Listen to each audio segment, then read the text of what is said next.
अस्सलाम वालेकुम everyone, I hope you people are doing good.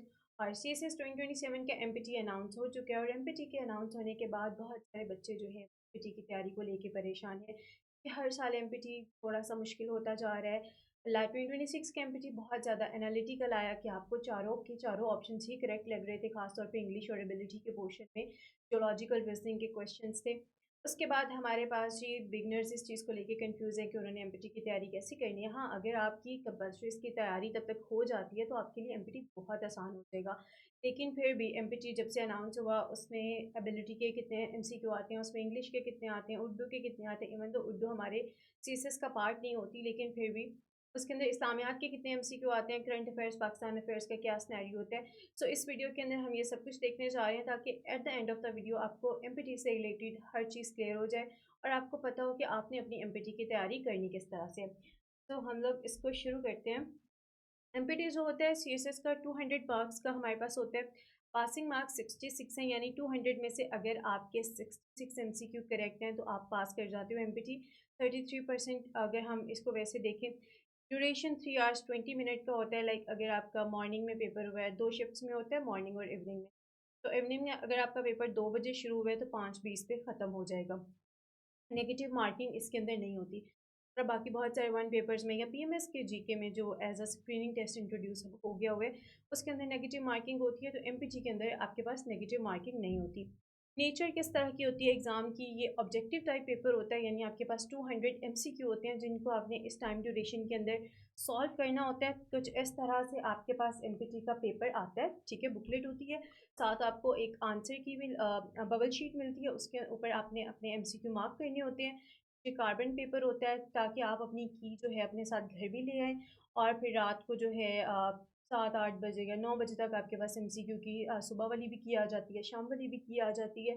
और फिर आप चेक कर सकते हैं कि आपके कितने एमसीक्यू करेक्ट हैं। वही आपका जो है वो फाइनल रिजल्ट भी होता है। हाँ, अनाउंस एफपीएससी वो रिजल्ट 20-25 दिन बाद, 1 महीने बाद भी इसी ड्यूरेशन में होता है। 25-30 दिन के ड्यूरेशन में एफपीएससी वो रिजल्ट जो है एमपीटी का अनाउंस कर देता है।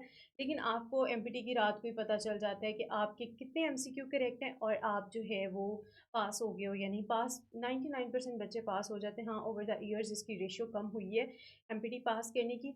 उसकी रीज़न यही हो सकती है कि वो बच्चे जिन्होंने अभी तक बिल्कुल कंपल्सरी की तैयारी उस टाइम उनकी नहीं होती और उन्होंने आखिरी 3 महीने में पढ़ना होता है। हमारे पास एक कॉन्सेप्ट है कि 3 महीने में पढ़ के भी सीएस, तब तो खैर वो 4 दिन में भी मोहतरमा ने कहा था हो सकता है सीएसएस।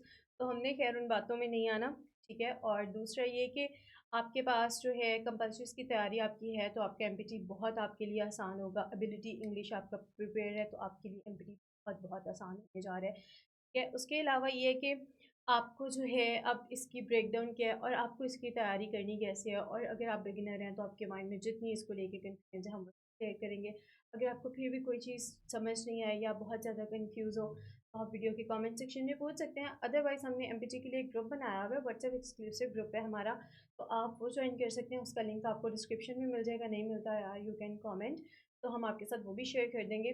तो वहाँ पे जो है वो एक डायरेक्ट कांटेक्ट होगा और आपको एमपीटी से रिलेटेड जो भी कन्फ्यूजन होगी आप वो बार बार पूछ सकते हैं। अच्छा, आई होप आपको जो है एमपीटी की समझ आ गई कि एमपीटी हमारे पास होता क्या है। आगे चलते हैं जी इसके सेक्शंस पे। इसके सेक्शंस में हमने इसको डिफरेंट सेक्शंस में डिवाइड किया पास्ट पेपर एनालिसिस की बेस पे कि एमपीटी के कितने सेक्शंस होते हैं, ठीक है। सो हमारे पास इसको लेट्स से जनरल एबिलिटी को अगर सेक्शन 1 का है तो इस बेस पे क्या है, क्योंकि इसके अंदर से हमारे पास सबसे ज़्यादा एमसीक्यू आ रहे हैं। 2026 के पेपर में जनरल एबिलिटी जीएस से अगर हम कहें तो 15 मार्क्स हमारे पास जनरल साइंस में जनरल साइंस का पोर्शन था, ठीक है, जिसके अंदर वो आपके पास जो है इन्वायरमेंट से रिलेटेड भी सवाल पूछ सकता है, वही जो आपके जनरल साइंस का ओवरऑल सिलेबस होता है। आपसे वो जो है कोवलेंट बॉन्ड आयनिक बॉन्ड ये सब पूछ सकता है। और बाकी हमारे एमसीक्यू थे जनरल एबिलिटी के पोर्शन में। एबिलिटी का भी पोर्शन वही होता है जो आपका सीएसएस का सिलेबस होता है एबिलिटी का। क्वांटिटेटिव रीजनिंग में आपसे परसेंटेज के सवाल पूछे जाते हैं, रेशियो एंड प्रोपोर्शन के, profit loss average, time and work, ages, basic algebra, इनमें से बहुत ज़्यादा पोर्शन आता है। उसके बाद आती है आपकी लॉजिकल रीजनिंग, जिसके अंदर हम सीरीज़ होती है, एक लेट्स से रैंडम नंबर्स लिखे होते हैं और इनसे पूछा होता है कि अच्छा ये वाला जो प्लेस मिसिंग है यहाँ पे कौन सा नंबर आएगा, ठीक है। उसके बाद हमारे पास कोडिंग डी कोडिंग होती है। लेट्स से कुछ वर्ड्स रैंडम लिखे होते हैं और बताया होता है कि अगर इसकी लैंग्वेज में हम लोग बात करें तो ये वाला वर्ड कैसे लिखा जा सकता है, ये अपने एबिलिटी के लॉजिकल रीजनिंग के चैप्टर में कवर होगा आपका। फिर उसके बाद एनालॉजीज हैं, ऑड वन आउट है एंड एनालिटिकल रीजनिंग है। एबिलिटी का पोर्शन जैसे 2026 के अगर हम पेपर का एनालिसिस करें, वैसे पेपर आई होप आपको नज़र आ रहा होगा, लेकिन ये आपको हमारे व्हाट्सएप चैनल पर मिल भी जाएगा।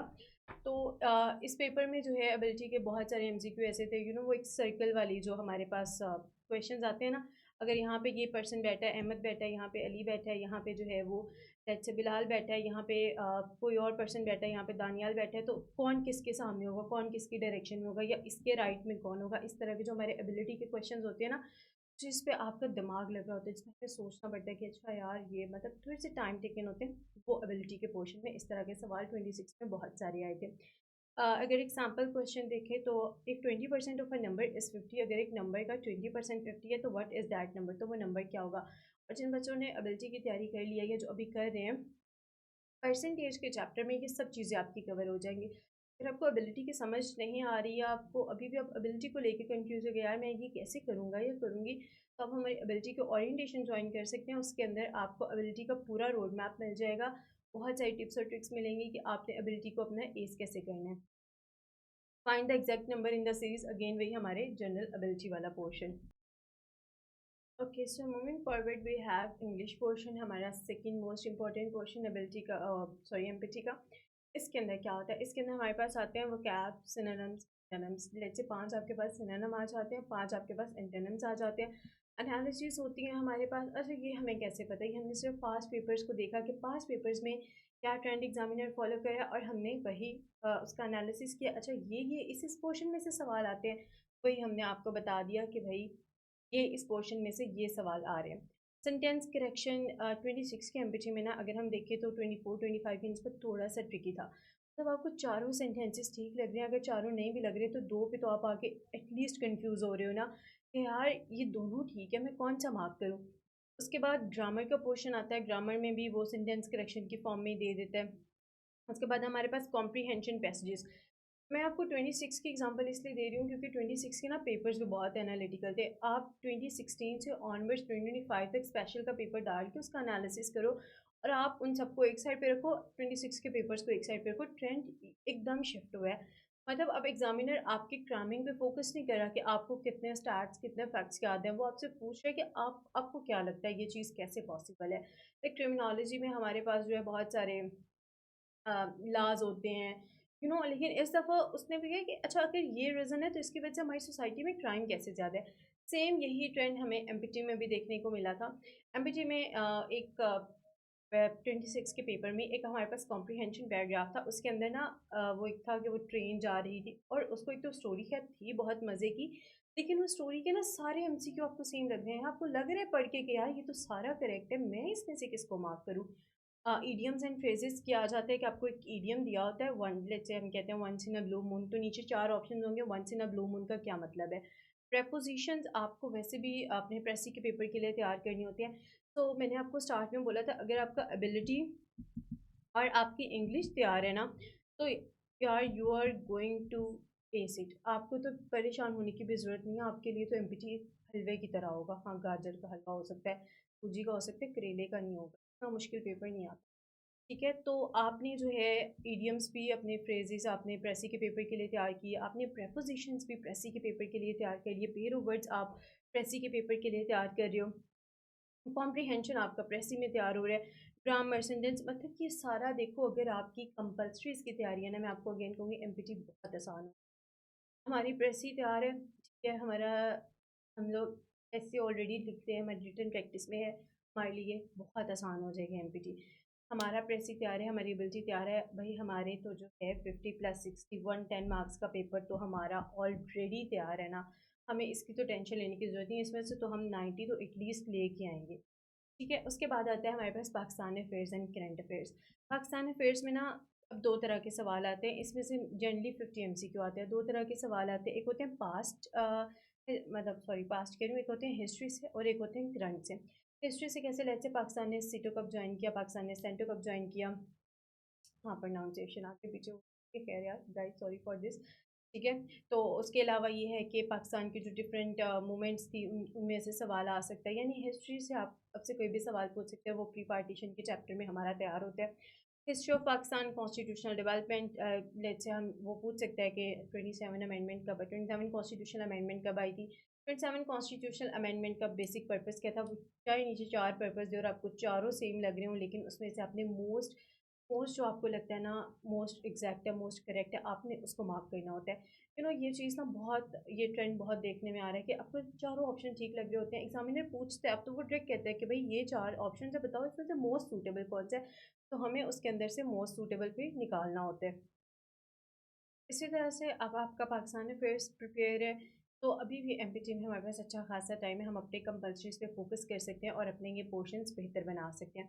पाकिस्तान अफेयर्स तैयार है, हमें टेंशन लेने की ज़रूरत ही नहीं है, हमारा ये पोर्शन भी एमपीटी का हो जाएगा।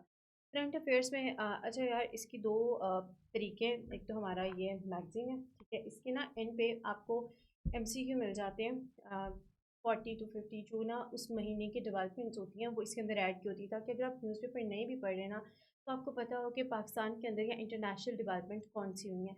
और दूसरा, इसके स्टार्ट में प्रेस के अंदर या फिर न्यूज़पेपर्स में जितना कुछ आया होता है ना, वो सब ऐड हुआ होता है।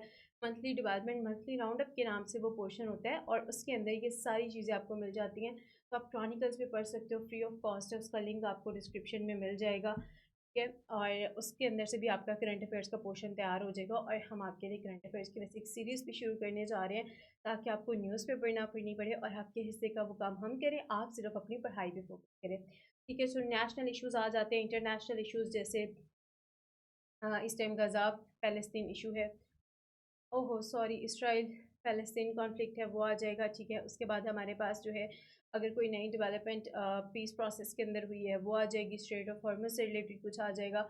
उसके अलावा हमारे पास जो है पाकिस्तान के फॉरेन रिलेशंस, जैसे अभी मैंगो डिप्लोमेसी हुई थी, उससे रिलेटेड वो पूछ सकते हैं, इंपॉर्टेंट थी ना हमारे लिए।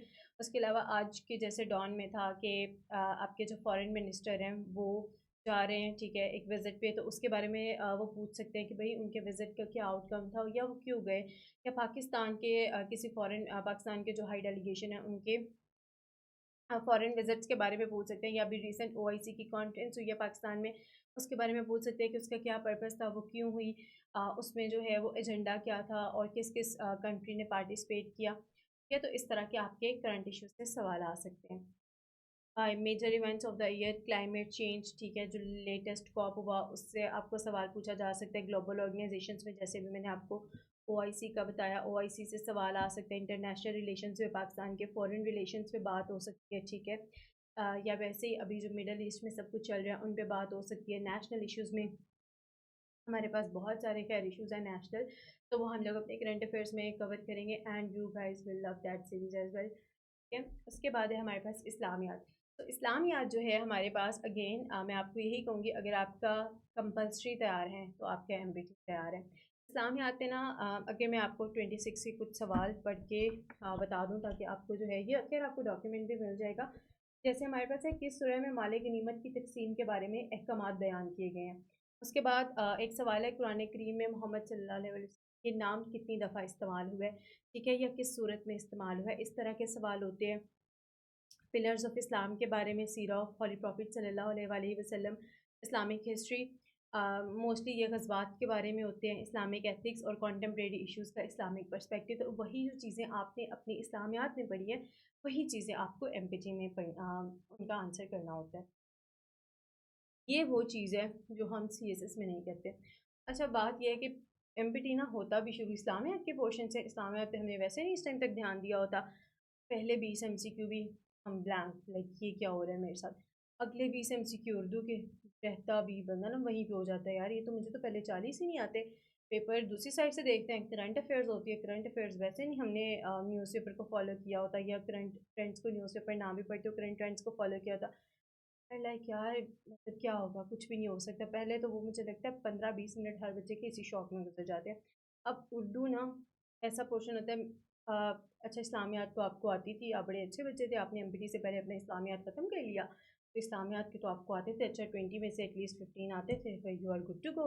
अब बात आती है जो उर्दू की, अगला आपने खोला तो उर्दू है, उर्दू में आ गया कि उर्दू कहानी किताब किसने अब हम वो जिन्होंने आखिरी दफ़ा उर्दू एफएससी में पढ़ी थी, एक्सेप्ट वो बच्चे जिनका बैकग्राउंड लिटरेचर है, वो तो भूल गया होगा बिल्कुल कि भाई उर्दू का वो किताब किसने लिखी थी, क्या एक शेर आ जाता है कि ये शेर किसका।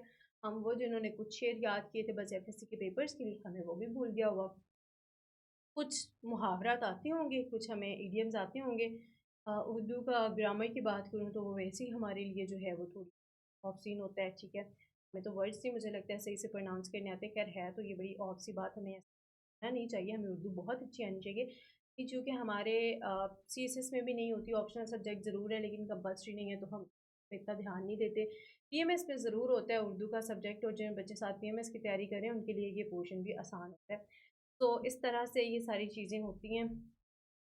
हमें पास्ट पेपर्स क्या बताते हैं, जब से एमपीटी अनाउंस हुआ उससे लेके जो रिसेंट पेपर्स हुए वो हमें क्या बताते हैं। वो ये बताते हैं कि इंग्लिश और एबिलिटी हमारे पास, वो हमें ये बता रहे हैं कि इंग्लिश एंड एबिलिटी हमारे पास हाईएस्ट वेट कैरी करती हैं। क्वेश्चंस जो हैं वो जनरली कॉन्सेप्चुअल होते हैं रेदर देन रूट बेस्ड। हाँ, अब अगर मैं ये कहूँ कि पाकिस्तान अफेयर्स के भी, यार वो तो कॉन्सेप्चुअल नहीं ना हो सकता। अगर पाकिस्तान ने कोई फैक्ट जो है वो एक स्पेसिफिक डेट पे साइन किया था तो वो तो डेट हमें याद होनी चाहिए। आप इस्लामियात की बात करें तो वो तो हमें, वो तो कॉन्सेप्चुअल नहीं हो सकता। लेकिन एबिलिटी और इंग्लिश के इस तरह की चीज़ें जो एमसीक्यू होते हैं वो हमारे पास कॉन्सेप्चुअल होते हैं, एनालिटिकल होते हैं। Current affair questions are increasingly analytical, वही मैंने जो आपको बताया, आपको हर ऑप्शन वहाँ पे करेक्ट लगेगा क्योंकि वो पूछता है मोस्ट सूटेबल। अब वो ये नहीं कहता फिर आपको बी भी सही लगता है डी भी सही लगता है, आप एंड पे बी और डी में कंफ्यूज होकर बैठे होते हो। बेसिक मैथमेटिक्स इज सॉल्यूशन, यानी आपका एबिलिटी का पोर्शन तैयार है, आपको परेशान होने की ज़रूरत ही नहीं। Smart preparation can help the candidates to qualify comfortably. यार देखो, हमने एमपीटी में जाना इस माइंडसेट के साथ है कि मुझे 200 में से सिर्फ 66 नंबर लेने हैं। मैंने एमपीटी टॉप करके नहीं आना, क्योंकि एमपीटी के मार्क्स मेरे फाइनल एलोकेशन डिसाइड नहीं करेंगे, एमपीटी के मार्क्स मेरिट के अंदर कैलकुलेट नहीं होने। मुझे एमपीटी सिर्फ क्वालिफाई करना है अपने रिटन एग्ज़ाम्स में बैठने के लिए। जब आप मतलब 200 में से 180 वाले बच्चे का भी वही रिजल्ट आना है और आपका 66 वाले का भी वही आना है, रिटन सेम दोनों ने जाके देने हैं। रिटन के मार्क्स फिर आपकी आगे सब कुछ डिसाइड करते हैं, एमपीटी के मार्क्स तो कुछ डिसाइड करते ही नहीं है। तो हमें एमपीटी के मार्क्स को लेके परेशान होने की बिल्कुल ज़रूरत नहीं है। आपने बहुत कॉन्फिडेंस से जाना है कि यार सिर्फ 66 मार्क्स की तो बात है, ये तो मतलब यूँ ले लूँगा। इवन अगर मैं आपसे कहूँ कि हम आपके साथ जो है उस ग्रुप के अंदर आप शेयर करेंगे एमपीटी के पास पेपर्स, और अगर मैं आप लोगों को ये एक्टिविटी दूँ कि यार ये 22 का पेपर है, ये 23 का पेपर है, इसको ज़रा सॉल्व करो और मेरे साथ शेयर करो, और मैं फिर आपको की बाद में दूँ, तो गारंटी दे सकती हूँ कि आप में से 99% बच्चे उस एमपीटी को बहुत अच्छे से सॉल्व कर लेंगे और उनके 66 प्लस ही मार्क्स हों। सो ये था थोड़ा सा हमारे एमपीटी की ब्रेक डाउन, थोड़ी सी तो नहीं कह, ये सारी ब्रेक डाउन थी एमपीटी की। व्हाट शुड यू, अब आपको कैसे तैयारी करनी है, हाउ शुड, सॉरी, एबिलिटी पे फोकस करें, इंग्लिश पे फोकस करें, पाकिस्तान अफेयर्स, इस्लामियात, उर्दू, एक्सेप्ट उर्दू अगर आपके तमाम कंपल्सरीज प्रिपेयर हैं तो आपका एमपीटी बहुत बहुत आसानी से हो जाएगा। स्ट्रैटेजी क्या होनी चाहिए, अच्छा मे भी ये सब बच्चों के लिए ना हो, क्योंकि ये वो सबके लिए एक अप्रोच हो भी नहीं ना सकती है, ठीक है। तो प्रैक्टिस एमसीक्यू डेली, भाई यकीन करेंगे थोड़ा सा जो चीज़ है ना ये इम्प्रैक्टिकल सी फील होती है। लेकिन अगर यू नो जो खास तौर पे फर्स्ट अटैम्प्ट वाले बच्चे होते हैं वो इतना डरे होते हैं, तो अपना कॉन्फिडेंस बूस्ट करने के लिए ना फिर आप डेली एमसीक्यू प्रैक्टिस करो तो वो बहुत अच्छी बात है।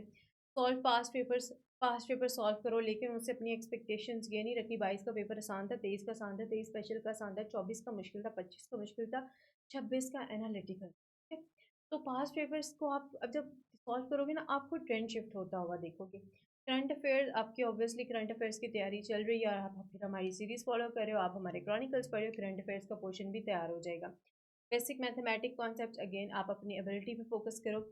Attempt mock test before the exam, नियर पीयर पे लास्ट ईयर भी मॉक्स हुए थे, फ्री ऑफ कॉस्ट थे, ठीक है। हमने बच्चों की अच्छी खासी एमपीटी की प्रैक्टिस करवाई थी, बहुत सारी और इंस्टीट्यूट्स भी करवा रही होती हैं, आप जिधर कंफर्टेबल हो आप जाके दो। लेकिन अगर आप घर बैठ के अपना टाइम वेस्ट किए बगैर, यानी घंटा आपने ट्रैवल करके किसी फिजिकल एकेडमी में जाना है, वहाँ जाके वेट करना है पेपर के शुरू होने का, फिर ट्रैवल करके वापस आना है, ट्रैवलिंग कॉस्ट भी बियर करनी है आपने, जो है अपने वो 2 घंटे भी वेस्ट करने हैं।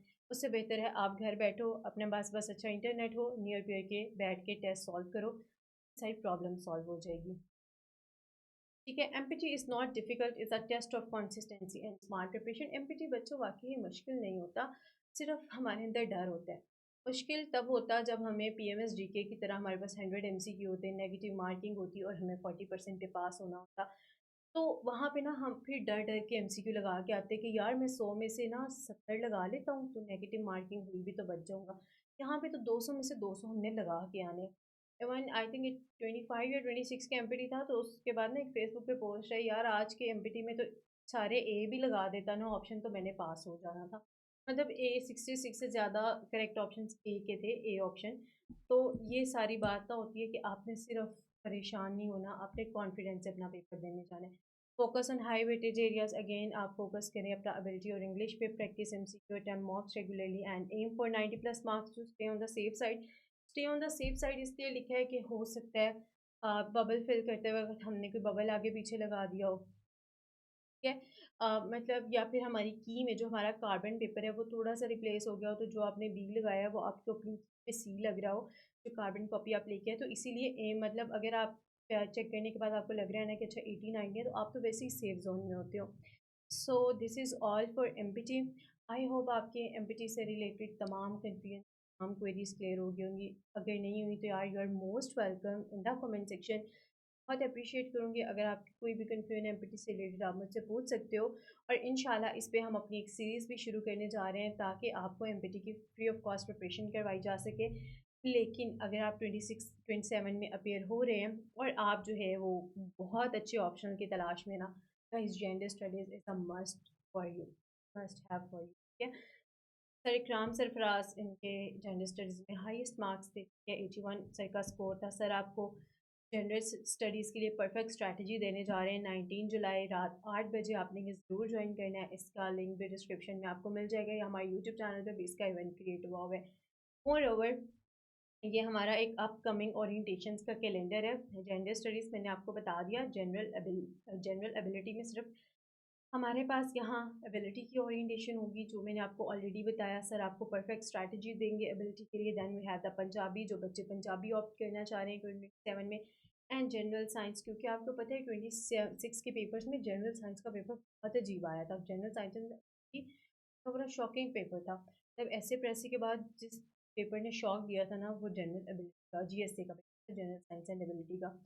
तो आई एनकरेज यू ऑल कि आपके ओरिएंटेशन जरूर ज्वाइन करें। बहुत बहुत अच्छे टीचर्स हैं, like I can say that we have the best faculty for their CSA preparation. तो आप हमें ज़रूर इन ओरिएंटेशंस में ज्वाइन करें ताकि आपके जितने भी इन सब्जेक्ट से रिलेटेड कन्फ्यूजन है एटलीस्ट वो क्लियर हो सके।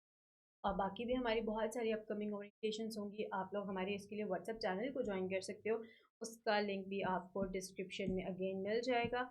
एंड एट द एंड मैं आपको यही कहूँगी, आपने परेशान नहीं होना, आप अच्छे से अपनी तैयारी करें। एमपीटी का अगर आपने हमारा ग्रुप नहीं ज्वाइन किया हुआ, आप डिस्क्रिप्शन से उसका लिंक लेके ज्वाइन कर सकते हैं, या आप कमेंट कर सकते हैं, अदरवाइज हम कमेंट पिन भी कर देंगे, ठीक है। और बस अच्छे से पढ़ते रहें, तैयारी करते रहें। कोई कन्फ्यूजन तो आपने नियर पीरियड को ज़रूर बता दें। हाँ, लास्ट वीडियो में बहुत सारे बच्चों के सवाल थे, एक क्लाइमेट पे भी बात की थी, तो हम वो सब कुछ अपने करंट अफेयर सीरीज़ के अंदर कवर करेंगे। तो मिलते हैं हम एक नई वीडियो में आपके टॉपिक्स के साथ जो आप लोग सजेस्ट करोगे आपको जो पढ़ना है। तब तक के लिए आप पढ़ते रहें, अपना बहुत सारा ख्याल रखें। अल्लाह हाफ़िज़।